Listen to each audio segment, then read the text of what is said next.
Ik wil dit graag met jou delen. Dat een man jou vaak vertelt hoe mooi je bent, is niet het allerbelangrijkste.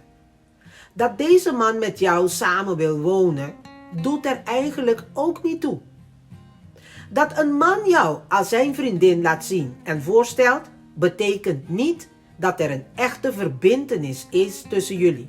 En begrijp me goed, zelfs als een man met jou trouwt en je kinderen geeft, wil dat nog niet zeggen dat hij de ideale man voor jou is. Maar dat een man je trouw is, dat is belangrijk. Dat een man volwassen met je kan communiceren, tenminste als het relevant is. Dat er ook tijdens jouw slechte of donkere tijden een man je steunt en bij je is. Dat is commitment. En als die man ook samen met jou als team optreedt en zijn gedrag elke dag probeert te verbeteren om dichter bij jou te komen en je niet te belazeren en niet kwijt te raken, dan is het duidelijk dat hij de juiste man wel voor jou kan zijn. Gewoon, that's it.